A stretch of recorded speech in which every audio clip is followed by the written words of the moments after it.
As far as I'm concerned, as long as that same respect and recognition is not shown toward every one of our people in this country, it doesn't exist for me. And during the few moments that we have left, we want to have just an off-the-cuff chat between you and me. Us. We want to talk right down to earth in a language that everybody here can easily understand.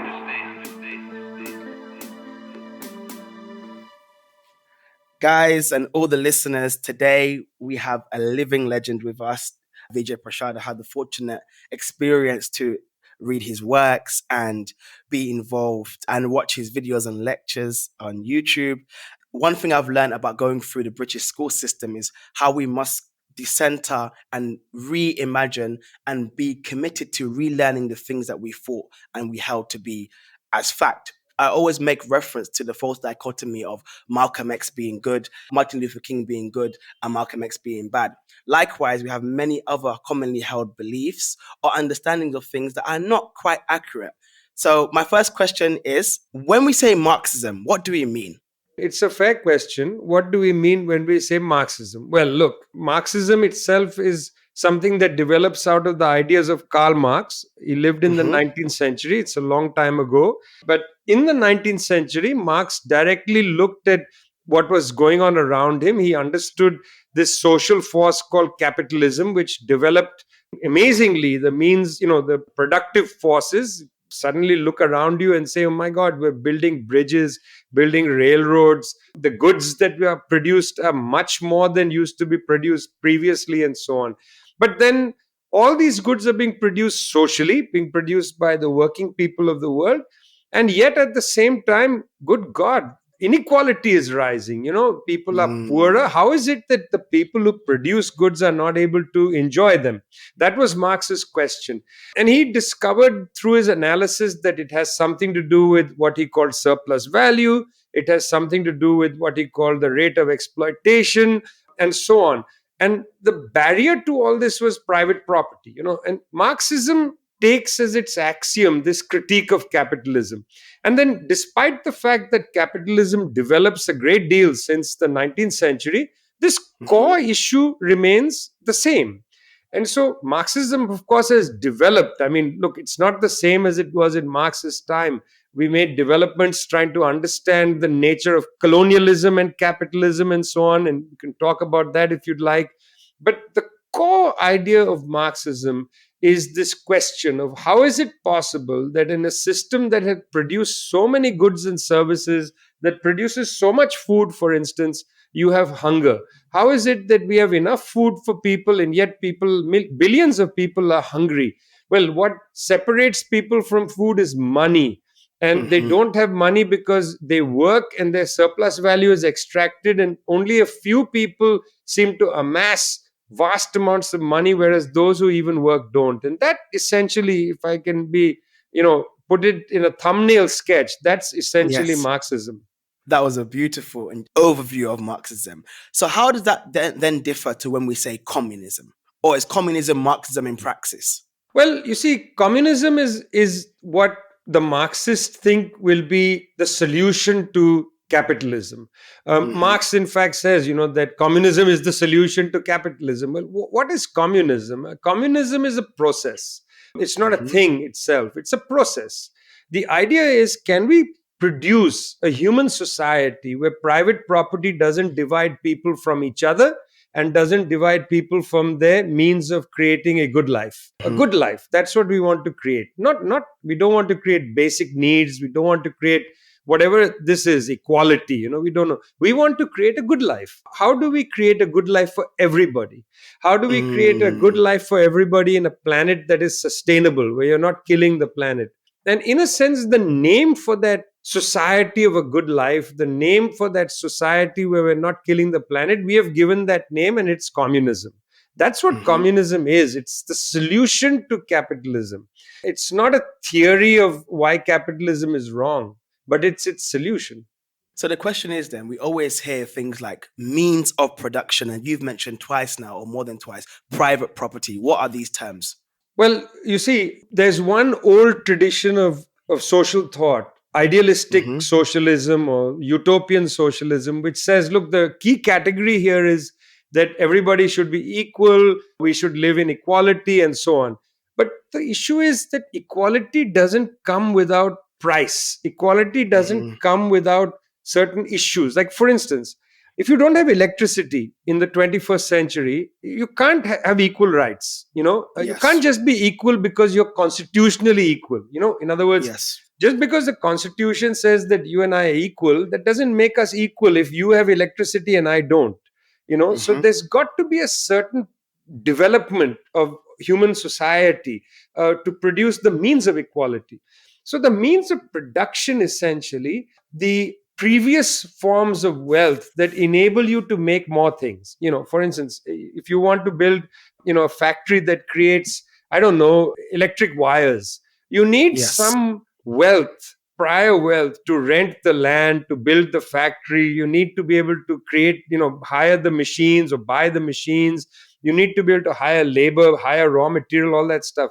It's the means of production that enable you to do that, and those things are also then the means of production. It's the means for you to produce the electric wire which you then sell.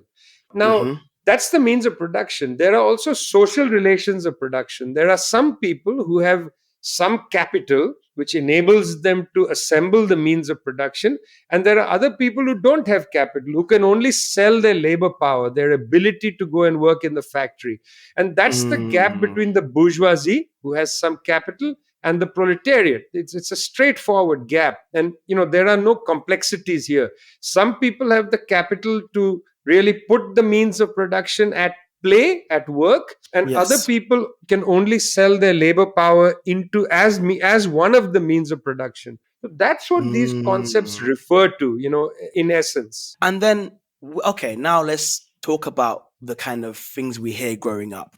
We hear that, okay, but communism or Marxism on paper is beautiful, but in practice, it doesn't work. We hear things like the USSR, Soviet Union. We hear people say, look at the killing Stalin did, look at the failings of Mao, maybe example, or look at the failings of Trotsky or Lenin. They go, when it's in practice, trying to bring about this theory ends up with lots of deaths of people. How would you respond? Well, the first thing is the USSR only lasted for 70 years. It Mm-hmm. didn't have such a long history and was not able to develop in a way that perhaps it might have. Secondly, the moment the revolution took place in October 1917, that's the October Revolution, the moment that happened, it was just attacked ruthlessly, by it Mm. was invaded by various countries, including Great Britain and so on. So they never had a chance to actually develop in a way without all the stresses and strains. Third point, the revolution took place in a backward poor country, the Russian Empire. Mm. All the revolutions, in fact, took place in poor countries. In Mongolia, in Vietnam, in China, in Cuba, and so on. There was no revolution in Germany or in Britain or in the United States or Canada or France or anywhere. Mm. These happened in poor countries. So the struggle to build socialism in a poor country, it's a huge penalty. You have to, on the one side, build the productive forces, on the other you have to create social equality. So it's not easy. The task is great and difficult and complicated. So people need to understand that it's not like a thing. Secondly, building a socialist society out of capitalism, it's not a tea party, as we say. There will be, of course, violence. Why is there violence? Because you will be attacked. I mean, Cuba, for Mm. instance, moment the Cuban Revolution took place, the United States tried to assault it, and till today tries to overthrow it. So there will Yes. be all kinds of strains and distortions that come in as a consequence of that. But I would also like to say to people who say, well, what about the killings? What about the killings? I mean, in 1943, in British colonial India, up to 3 million people died because of a famine in Bengal. 3 million people. Yes. And that was Wow. a famine that was created because of colonial policy, because you diverted food away from India in order to feed troops in Europe. That's 3 million people. That's not even a joke. Wow. Let's take the Congo. Half the population Yes. of the Congo was wiped out by King Leopold's Belgium. Half the Yes. population, 6 to Wow. 10 million people. Let's talk about that. And I'm not saying let's not talk about killings and elsewhere. This is not what is sometimes called whataboutism. This is the Yes. straightforward issue of, are we going to face up to the fact that colonialism was a brutal, vicious system that killed millions, hundreds of millions of people, perhaps, including if you add in the people who were killed in the transatlantic trade in human Yep. beings? If you add all that, hundreds of millions of people killed. But more specifically, revolutions took place in poor countries. If you want to judge it like that, look at China and India. China has just abolished poverty. India is wallowing in poverty. One was a revolutionary process, the other one is total full blown capitalism. Which would you prefer? No, so thanks for that. That's very important to make that distinction and add that context to it. Okay, how would you respond to some people then who say that, well, look at capitalism, it's delivered prosperity to so many countries? It's delivered prosperity, yes, but to which classes? It's wrong to talk about prosperity to countries. It's too general. If you Mm, pick a country like India, for instance, about 700 million people in India, that's half the population, don't know when their next meal is coming. So wow. India is a prosperous country. It's a growing economy. The growth rate is high. The wealth is increased and so on. But it's a class society. So some small population is taking a lot of the social wealth, and a large section is not able to go to sleep at night with a full belly. So you can't talk about countries being prosperous. You just can't. It's inaccurate. You have to ask the question, which Mm, class is benefiting. Take the case of the United States of America. It's a very rich country, one of the richest countries in the world. Is it a rich country? Well, certain classes are benefiting. During the pandemic, US billionaires made, you know half exactly. $1 billion or something was made just in the period of the pandemic.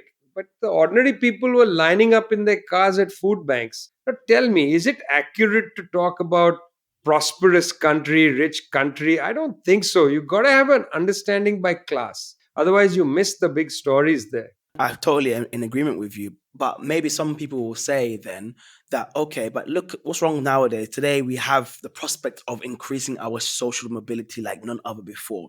So they'll say, and again, I know this is very global north centric right now, isn't it? Because they'll say, look at us in the West, we get a job, we get a promotion, we can live a good life. Like, why should I be bothered in some kind of another analysis or an alternative? Which I think is totally wrong. I think it's very selfish, but I would like to hear your thoughts on that. But the question again is who? Hmm. Even in your friends say that we have opportunities. Who has opportunities? Where? Show me. Show me in let's say Great Britain today. How great it is, I don't know. But show me in Great Britain today who has opportunities. What Yes. opportunities? Tell me. I don't. Uh, I I'm mean, actually, what yeah. they might say, oh, I can get a degree, I can get a master's now, and then I get a good job. I might start off with a 30K salary, get a mortgage by 3 years' time, and have a house in 25. Okay, fine. Now who's going to pay for your college? You take a debt, isn't it? Yeah, you go into debt. Then what happens Yes. to you? Then you pay it off, and then When you do you start pay it working. off?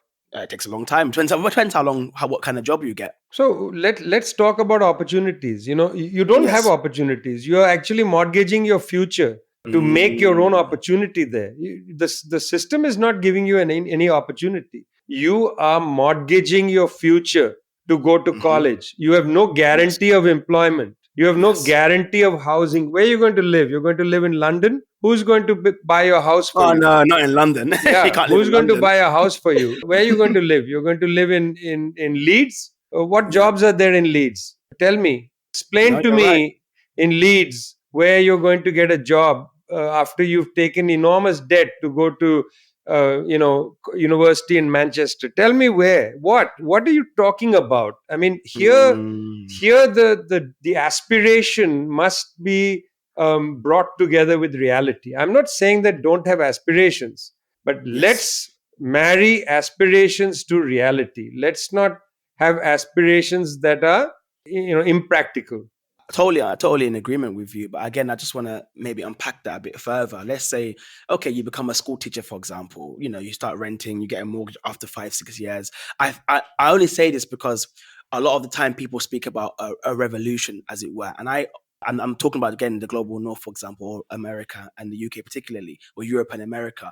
People would say, and I'm probably in agreement, the material conditions are not there. People with all the issues they are still getting by quite okay on the average person. No. I don't know. I mean, I actually don't.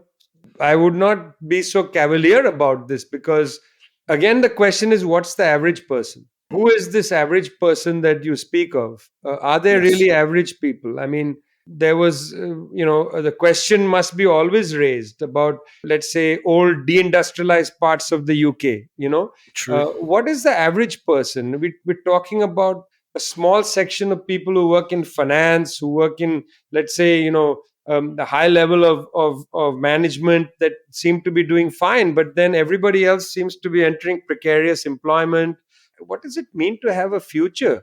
You're a Yes. bike messenger in London who lives, I don't know, 2 hours outside the city because you can't afford to even pay rent in a one room apartment. I mean, Yes. what are we talking Absolutely. about? I'm not telling people don't have aspirations. I'm just saying, can your aspirations please be linked to reality? And I feel like what you're speaking to is the lies that capitalism sells us. The capitalism literally sells a lot of people. I mean, me as a young black man, you have this aspiration of, oh, I can be a billionaire one day. And I think to myself, I think you don't know how much a billion is, and I think you don't know how unlikely it is you will become a billionaire one day. But we're sold this lie. Yeah, I mean, look, the thing is, there's a big difference between making a living and becoming a billionaire. I think it's pretty acceptable to say, well, hey, listen, I'm going to be a billionaire. Well, if that's an aspiration, okay, fine. I mean, I'm not sure if I should wish you luck or I should give you a hug. But we're not talking about making a billionaire, because that's unrealistic, in the sense that Yes. there are 7.7 billion people on the planet, and it's ridiculous to create a utopia where we can have 7.7 billionaires. I don't even know what that would mean. It's a ridiculous, it's not practical, it's not possible. Yes. That's the whole 1 billion type idea, is an idea of a class society. Few Hmm. people do well. We're talking about, can you have a good life? Can you have a Yes. life of dignity? Can you have a life where you have enough means for your children and yourself to live with a certain kind of gravity, where you have Hmm. you're grounded in the world, and so on. Well, Yes. in that case, let's ask that question. And there Okay. again, capitalist societies are found wanting. I mean, in the middle of the pandemic, health workers, look at the UK, NHS Yes. workers to get a 1% raise. Percent. They were, in fact, promised 2 point something percent, and in the end, the government said 1%. I mean, Hmm. let's look at that. What is the average NHS nurse's salary in a major city? How are NHS nurses in London living? How are NHS nurses in Newcastle living? What's their life like? Go take a look. I mean, these Exactly. are essential workers. These are people with permanent jobs, by the way, relatively. These are not people who are working precarious jobs in one. Some of them are, but Exactly. not all. But they are having a hard time make a life. So the question is, what do you believe your aspiration is, and should it be grounded in reality, or should it be merely utopia, where you have some anecdotal evidence that somebody who knows somebody made $1 million, euros or whatever, pounds, somebody Yes. who knows somebody who knows somebody, but that's not should not you should not set your goals around that. Absolutely agreement with that. Some people will say, or another charge at communism is they want everyone to be the same. We have to be all doing the same thing. I know that's not true, but where does that even come from, or why would you respond to that? I don't even know how to respond to that. That's the issue. Is that, what does that even mean? Everybody will be doing the same thing. That's nonsense, because we live in a complicated class society. Yes. We live in also not just a class society. We live in a complicated modern world. We have different specializations and skills, and we bring Yes. different pieces of our talent to create a world in unity. No, nobody says that you're all going to do the same thing or live the same life or whatever it is. The point is to emancipate ourselves from drudgery, to have a shorter working day, to live a richer life, and so on. I mean, I don't know where that comes from, honestly. Mamadou, I don't even understand what that means, because it's ridiculous. I mean, our socialism is a socialism that should be in the 21st century, not in the 3rd century Oh, BC. okay. We are Yes. not trying to take people back to the 3rd century BC. Okay. Thank you. And what when we say neoliberalism, what do we mean? Yeah, so, until about the 1970s and 80s, there was a period where, international capital was enabled to have some growth took place, largely Hmm. because of vast amount of public spending, huge Yes. Keynesian spending. Hmm. So there was a kind of growth period in that era. Then from the 1970s on, there was a crisis of productivity Hmm. around the world, actually, not just in the advanced industrial countries. There was a crisis of productivity for a series of reasons. And you Hmm. began to see the wealthy classes, you began to see the rich in many of these societies basically push an agenda where they say, look, I'm not prepared to pay taxes. And they go on what we consider a tax strike Hmm. from the 1970s onward. And I've been on strike for, a couple of generations. There's about $40 trillion sitting in illicit tax havens. Wow. That's evidence of the tax strike. They're refusing to pay tax. On the other hand, because of the crisis of capitalism and the slow refusal of employers to take care of their workers, there is a huge social crisis in society. So the state had to come in and increase its social bill, to provide mental health care Wow. and so on and so forth. Well, if you're not collecting taxes and the social crisis is increased and the state has to increase its interventions, you have a huge budgetary problem. It's in Yes. that budgetary crisis globally, partly it's the third world debt crisis, that the IMF and others pushed this view that budget should be balanced and spending should be cut. So rather than raise money through taxation, raise money through privatizing state assets and so on. So neoliberalism was a solution to the tax strike by the elite, effectively. Wow. And the idea was that, sell your assets off, short term solutions to cover your municipal bills, not to advance the goals of society, but basically to have a balanced budget. So that essentially is neoliberalism. Wow. Okay. And when we say, I know you mentioned it before, I should have asked earlier, what is the mean by private property? We hear that a lot as well.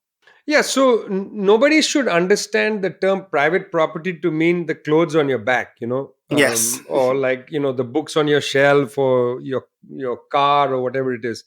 You see, the issue with property is it means two things. One is the things I own, which I Hmm. use and which I have as my assets, like maybe if I'm in an apartment or something, and if I have Yes. title to it, that's my private property. Now, this private property, this kind, like the clothes I own and so on, this private property cannot make more money by Hmm. itself, because Hmm. this private property, this apartment that I'm living in, cannot then be necessarily by itself used to make money. Now, Hmm. I might use that apartment to go to the bank and say, this is my asset, can I borrow some money?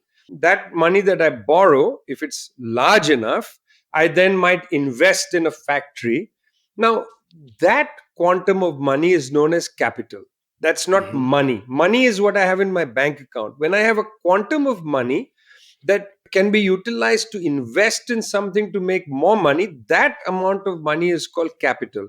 And that Hmm. capital is private property. That capital is private Mm. property. That those big assets that by themselves can generate more wealth, that asset is private property. You see, if my home that I own, let's say I own a home and its value increases, that's actually not the same as capital. Oh, It's not exact, because I'm living in the home. Now yes. when I sell it, then it has actually become an asset. The only time something is a commodity is if it's traded. If you're going to Okay. live in a house, it's not a traded asset, it's a place where you live.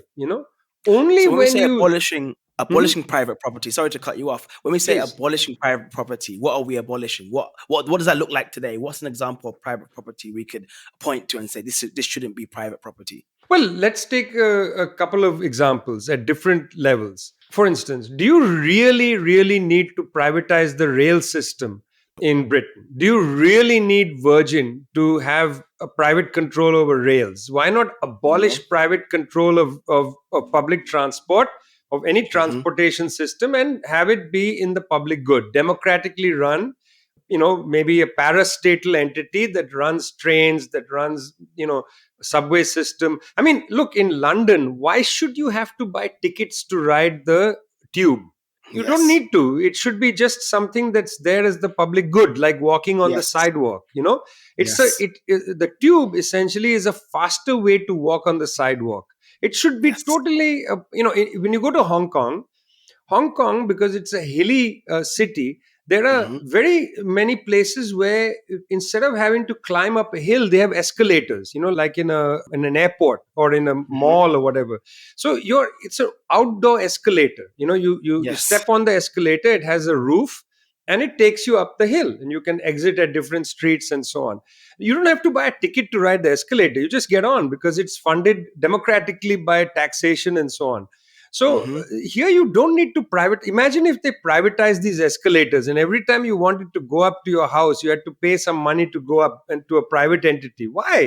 I already pay taxes, and these are Yes. my social goods that I get as a consequence of taxes. So one thing is there, that we can decommodify a number of things. We Mm. can decommodify transportation, we decommodify health, we decommodify education, and so on. You don't have to pay for education. That should be part of the public good. That should be paid collectively, socially, as through taxation and various other means. I mean, Okay, so everything yeah. you said is so sorry. Everything you said is so amazing. I will let you carry on, but why do you think there's so much pushback against like Marxism and communism? Is it just Western propaganda? I mean, I don't want to, honestly, I don't want to speculate. You should ask that question to those who say that this is all nonsense. Why should I go the other direction, and I'm giving you a certain viewpoint, right? Now, why Yes. should I say that other people don't agree? That's bizarre. You'll have to ask them, why do you not agree? Do you understand what I mean?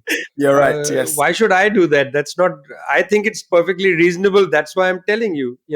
Yes. So I can't answer it. But just to finish this point about private property, one is Yes. decommodifying aspects of social life. The other is in the productive sector. Do Hmm. you really need private control over electricity generation?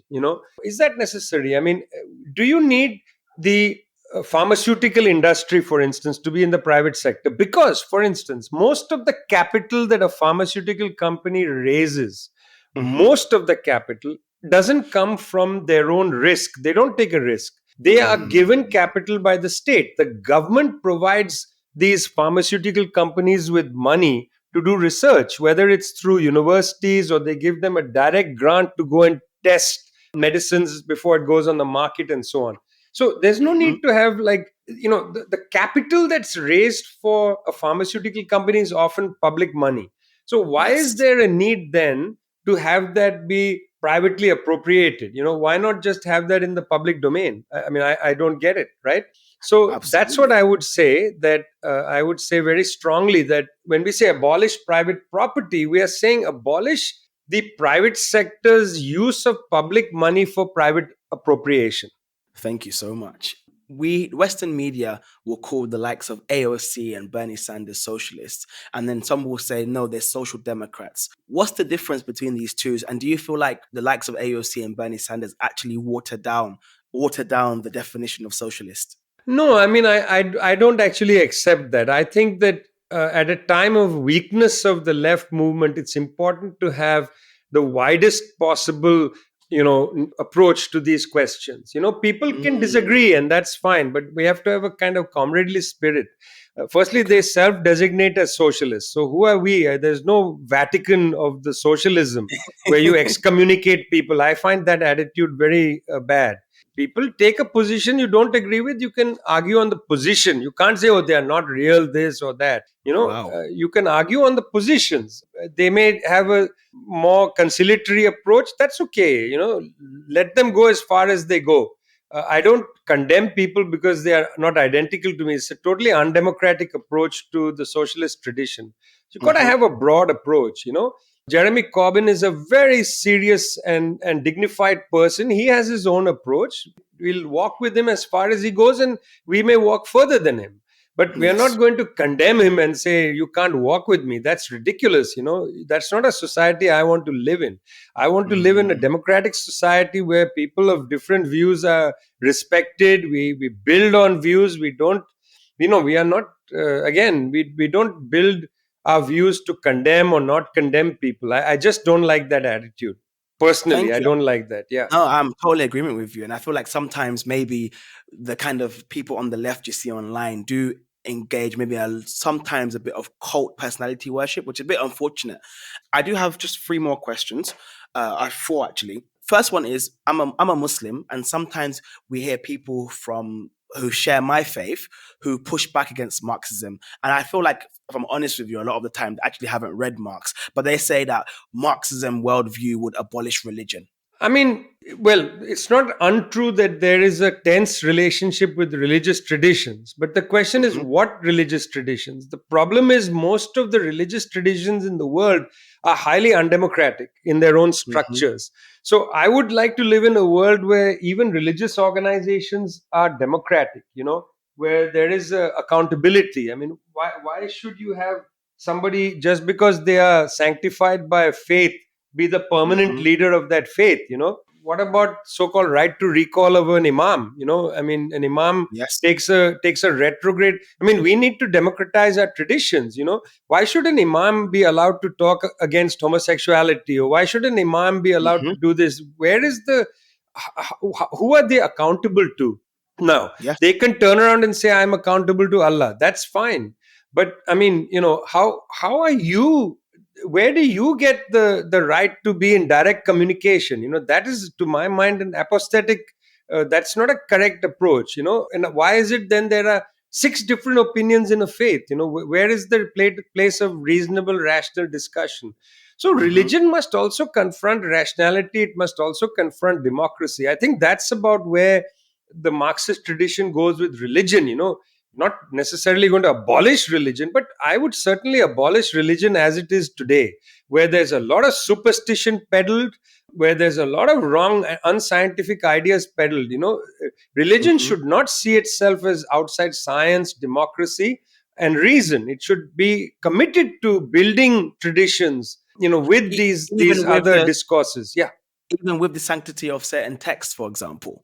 Let's say the scripture says one thing. Why can't, wouldn't the argument or pushback be, well, we don't agree with condemning certain people who we disagree with, but this is what our faith says, for example? I mean, what does it mean to say our faith says that?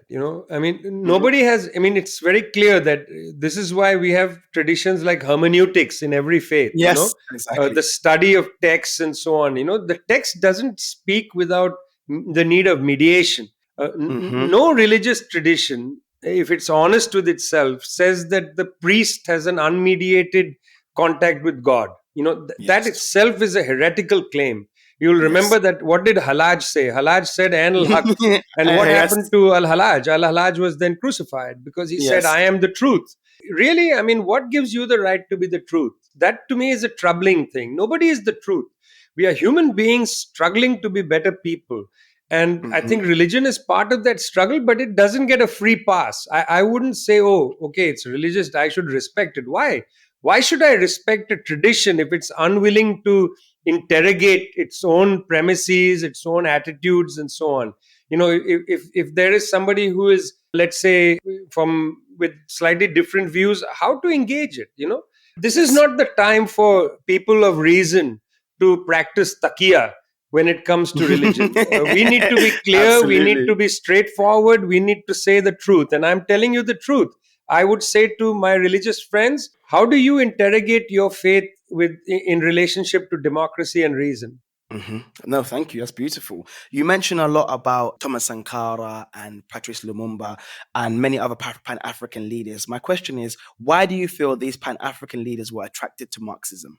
Because it helped them advance the cause of their movement. I mean, they didn't come to Marxism out of nostalgia or out of Moscow gold or anything. They Mm-hmm. saw that the critique of imperialism, the critique of capitalism was very well developed. It was useful. They must have found it useful. We'll have to check with them. But as far as I know, in the writings, particularly of Sankara, it was very clear to our dear comrade that there was some great element of truth in the Marxist tradition. And the Marxist tradition was useful to Sankara to advance the project in Burkina Faso. So that's what I Mm-hmm. think attracted them. It was not some nostalgic or romantic thing, It was the practicality of the Marxist critique that was appealing. Yes, I often say that. Same thing with like the Black Panthers, for example. They just found a critique that worked for them. So my final two questions from actually my friend, I want to give him a shout out, Christian Joseph, who actually, he's the one that led me to your work. So Mhm. he asked, Is there an opportunity being presented to the third world, given that America is an empire in economic decline, despite its military dominance? I mean, it depends on what we mean in the third world, because every country has different kinds of governments. And then, in a sense, the movements are also not clear about where we stand and so on. Right now, the emergence of the Chinese project has certainly put pressure on the United States, certainly, Hmm. without a doubt. Yes. And this provides countries with the opportunity to take a kind of non aligned approach again. Yes. This opportunity must be taken. Nobody should ally fundamentally with China or fundamentally with the US. I think this is an opportunity for a non aligned approach. And in fact, by the way, the Chinese government openly says that, look, you don't need to be sign up for some alliance. You need to have your own foreign policy. You need to make Mm. the most of whatever is available to you. And so I would say it's an opportunity, but countries should not fall prey to the US government's attempt to blackmail them into linking only with the US against China. I think that's the real issue on the table. Okay. And last question was, in the West, the problem of police brutality has been brought to our attention within our context. What is the function of policing in the global South, and how does it relate to what we've seen in the global North? See, again, this has to do with which countries and what's the class alignment in a country. In Hmm. some countries, you have the police, which is basically a cognate of the working of the ruling class. Hmm. A police in a country like India, for instance, is very brutal when the farmers protest and so on. In Yes. another country like in Cuba, for instance, there's also a police force, but it has a different class content. You can't just Hmm. say a cab. In some Yes. universal way. I mean, a cab universally. No, no. You have to look at what is the class content of the state. How is the Mhm. state's approaching the people? What does it understand? And then the police has to be understood in that context. So I would say there's no general theory of police globally. It's all about the class situation. Okay, thank you. And the final question. Some people, traditionally black nationalists, who I am, for the record, in vehemently disagreement with those with black nationalists, but then they level a critique at Marxism and say that it's too class reductionist. It doesn't take into consideration race. Well, I have only one thing to say to you, which is you should read the tricontinental dossier called Dawn, Hmm. which goes into some of this. And well, I said I'll only say one thing, but I'll say two. The second is that in Marx's Capital, written in 1867, he has a line that I'd like people to reflect on. He says that in Capital, written in 1867, mind you, he Hmm. says that workers in white skin cannot be emancipated as long as workers in black skin are held in bondage. That's in Capital 1867. Now you And tell that me that it's class reductionist. Thank you so much. This has been an amazing conversation. Guys, I will leave Vijay Prashad's social media in the description of this episode.